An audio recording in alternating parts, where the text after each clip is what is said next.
Folks, welcome back to the Taylor Tax Show, the podcast that helps highly paid, highly taxed, high profile, high net worth, and ultra high net worth taxpayers save a bunch on taxes legally.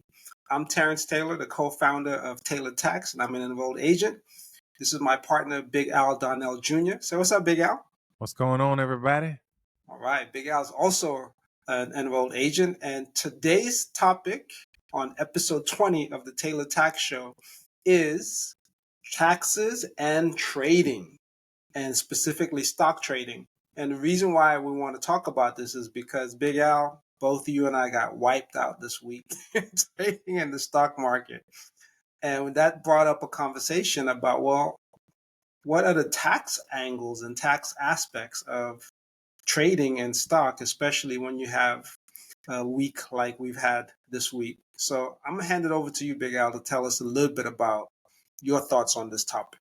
Hey, of course. Well, based on the situation that we just went through, that you just mentioned, and what I'm pretty sure quite a few investors are going through as well, is you may have been doing great, but this past weekend, due to something that happened out of the country, I believe in Japan, it affected the U.S. or global markets, and the stock market tanked 3 or 4%, according to the S&P 500, which usually only fluctuates by 0.5%, 1%. So that was 3 times as much. It went down 3 times as much as it at any other regular time.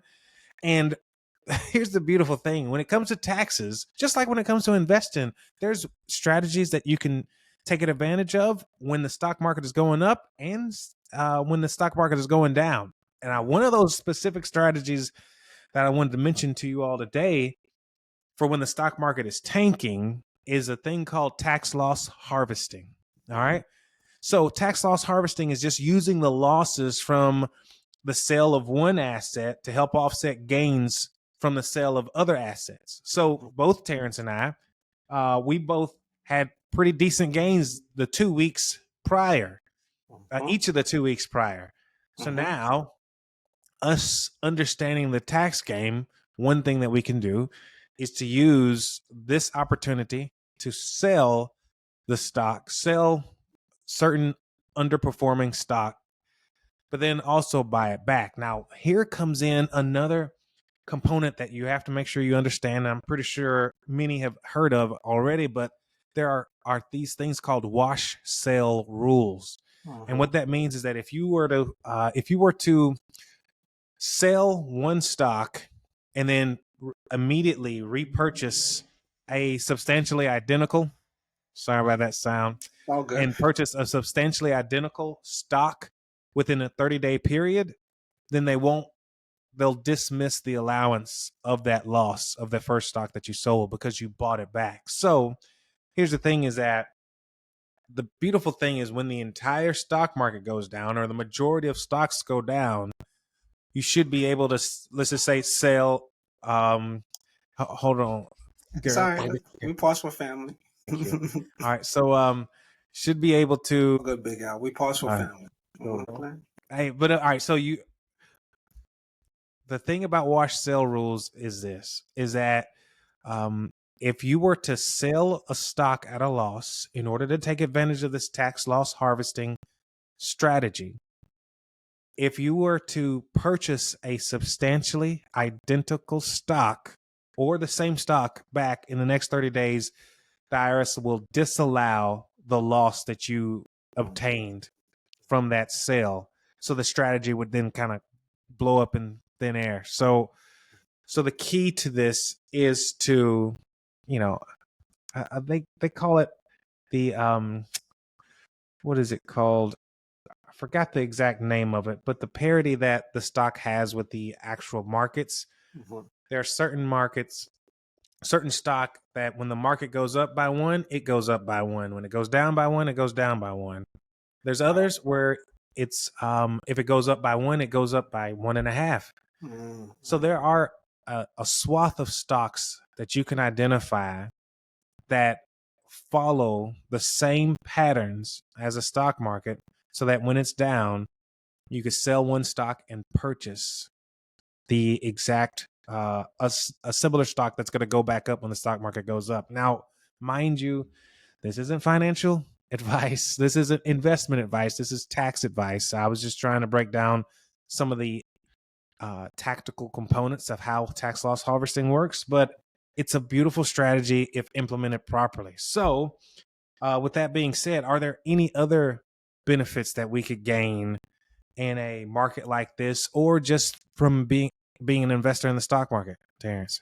Well, first of all, Big Al, thank you for educating all of us on those things. And folks, obviously, if you want to follow anything that we're sharing here, please make sure you consult with a tax advisor, qualified tax professional. Of course, you could talk to us because both of us are qualified tax professionals.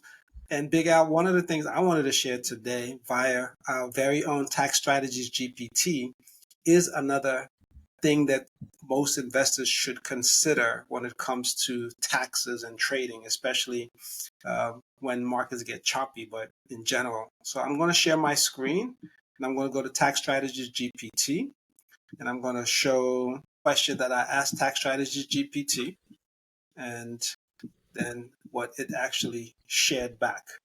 So, folks, one of the things we want you to consider is setting yourself up as a trader with the IRS. So you got to make sure that this works for you. But so I asked Tax Strategies GPT this question: how do I set myself up as a trader with the IRS?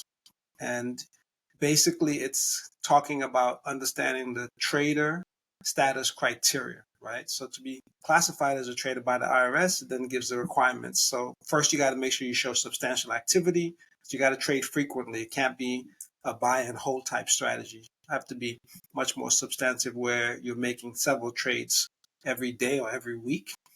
Also, you have to hold for the short term, not necessarily the long term. So the IRS will be checking that. Most of your trades should be held for less than a year, which is the opposite of the advice we normally give folks when we're trying to get them to reduce capital gains, where you want to hold the asset for longer than a year. So for trader status, you want to hold it for less than a year. And in terms of time commitment, the IRS is definitely going to want to see that you're spending a lot of time on this trading activity. You don't have to spend all your time on it, but you got to spend a significant amount of time, and 20 to 30 hours per week tends to be a good amount of time. Second thing to do is to make what's known as the mark-to-market election. And this election allows you to treat all your gains and losses as ordinary income or loss. And this could be very helpful because it allows you to get around the 3,000 capital loss limitation rule. And it also allows for the deduction of trading related expenses, right? So how do you do this? So Big Al, thanks a lot because you helped me do this when I decided to classify myself as a trader.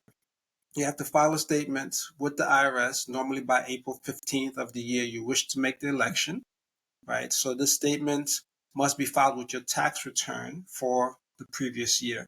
So let's just use years so people are clear on this, Big Al. If you want to make the election for this 2024 tax year, you would have needed to have done it with your 2023 tax return. Correct. April 15th, right? 2024.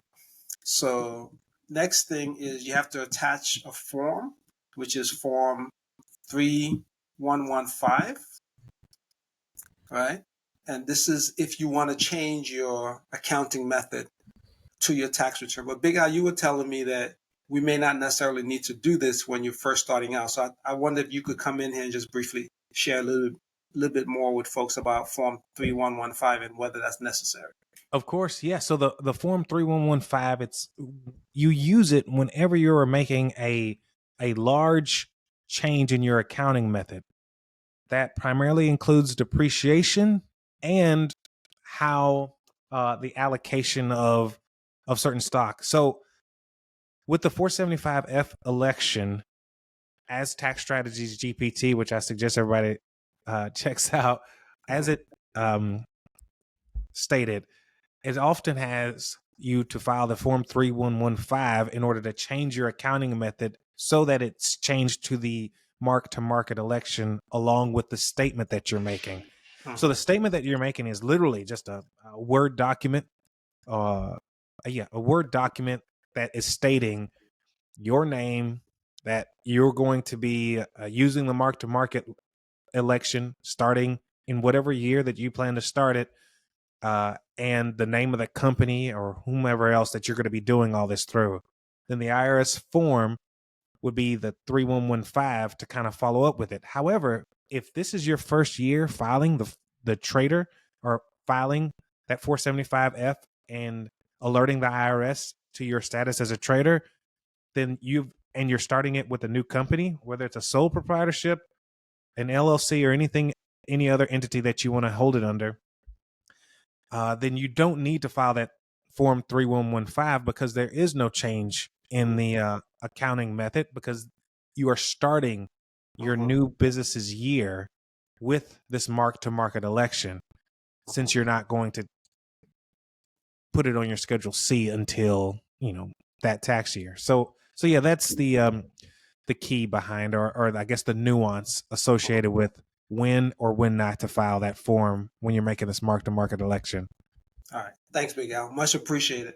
And Of then, course. folks, third of the four things as advised by Tax Strategies GPT, keep detailed records, right? So it's really important. We talk about this all the time, Big Al, with our clients, that you can make sure that you get what the IRS must give you from a tax savings point of view if you always make sure that you have the detailed records to justify what you're claiming, right? So yeah, in this case, maintaining accurate and thorough records is what it's all about. So the trade dates and the times, trade volumes and amount, the holding periods, and the expenses. And this is important because if you make this election to be classified as a trader, then you can deduct these expenses, but you must track them, right? So internet expenses, software, office space, any other costs directly related to your trading activities. And last but not least, Big Al, we always advise folks to consult a tax professional. So we're giving you information on this podcast, but when you want to turn that information into advice that you want to follow, you must make sure you consult with a qualified tax professional. Now, of course, you could always reach out to us. We're both qualified tax professionals, so you can reach out to me at Terrence at TaylorTax.ai, and in Tax Strategies GPT, that's the default setting. And then you could also reach out to Big Al at TaylorTax.ai. So, Big Al, let me stop sharing my screen and let me come back and ask you to talk a little bit about another aspect of the current market that many people are talking about. Is quite topical. We spoke about it. yeah. What are your thoughts on whether this is the beginning of a recession? And then if so, what are some of the benefits from a tax point of view, or what are some of the considerations from a tax point of view that folks should think about? Well, no. So here's the thing: we've been planning on, or waiting on, or expecting a recession to happen ever since 2008. Now, I'm not sure. Oh, and when I say recession, I mean an economic recession, not a recession based on a global pandemic. All right. So even though the global pandemic kind of stood in the gap for us not having a market correction, but as you know, these market corrections usually happen every 8 to 10 years. There are times where it takes a lot longer. So, I believe, we all know about the one in 1929, the big market crash where the market lost 80% of the value. Yeah, There was a run on the banks. The Great Depression. Yeah, that was the impetus of the Great Depression. And then after that, one of the biggest ones didn't happen again until almost 60 years later in 1987. There was a 25% drop after that. And then the dot-com bubble in 2001, and then the housing crash in 2008. And then, of course, we had a global pandemic in 2020. In 2020, however, from an economic standpoint, it does look like we're at the precipice of another large economic crash. Don't know if it's going to happen. And it's easy to say just because we had such a large hit over the weekend, one that we hadn't seen in over a year and a half or 2 years, but it could be. However, I still think that it's going to be based on who gets elected, whether it's Kamala, or how should I say it, Kamala Harris, KH, or Donnie T, DT. So it's so now, all right. So beyond all that, here's the thing: is that what are some tax strategies that we could use, identify, and implement during a stock crash or a potential stock crash? It's good that you know it in advance so that you can prepare, plan, and implement it before it happens and definitely when it happens. And some of those things is that we all know, once again, this isn't investment advice, but the mantra behind investment is buy low, sell high. It's a beautiful opportunity to buy the dip. All right. Meaning that when everything is Which low, would be the mother of all dips, though, right? bruh, yeah, it would be a huge one. So now would be a phenomenal time to jump in. All right. How does this relate to taxes, since I'm not giving investment advice? What it relates to taxes is that you're getting tax-free creation of value. All right. Meaning that if the stock is usually, let's say if it's Nvidia, and Nvidia is usually at 160, and Nvidia drops to 120, and you jump in and buy 100 shares of Nvidia at 120, then literally before the end of the quarter it jumps back up to 160 or higher, then you've just created $40 per share of value. Now, why is it taxed? Is because it's an unrealized gain. It might be a recognized gain, but it's an unrealized gain, and you're not taxed on your unrealized gains. You're taxed on your realized gains, meaning when you sell it. Terrence and I, we just finished a meeting with a client, a prospective client, this morning, and I was letting her know, from a tax-free lifestyle, tax-free existence that we're trying to champion and preach the gospel of to a lot of our clients. Is that what you're trying to do is you're trying to create, purchase, build, and create assets that hold large amounts of value. And as you build these assets, let's just say in your retirement, in your investments or brokerage account, and in some sort of insurance policy, you're building up cash value and insurance policy. You're building up the capital gains, unrealized capital gains in your brokerage account. You're building up, tax deferred retirement, amount accounts. Then what you could do is, instead of pulling money out of them, borrow from them in order to create the lifestyle that you want once you decide to get into that retirement phase, whether it's at 59 and a half, 70, or whatever age you decide once you get to that level. So this is a beautiful opportunity to do tax loss harvesting, to buy the dip, wait for it to jump back up, take a margin loan potentially off of it in order to purchase other assets that then grow in value, that you then could use the equity and provide for your lifestyle and live a tax-free existence. Yeah, I love that, Big Al, especially because it goes back to some of the things we've shared earlier in this podcast. So the buy, borrow, die strategy being one of them. Correct. Right? The beauty of understanding and mastering the tax code, because as long as the money you have is classified as debt, you don't pay tax on it. So Correct. that's where borrowing comes in, and especially if you have created equity through buying the dip, or the mother of all dips, as I just called it, Mm-hmm. when I think it's when, not if, when the market actually corrects or crashes, that is going to be huge. So, folks, that's what we have time for today on the Tailored Tax Show. Thank you for joining us, and we'll see you soon. Cheers.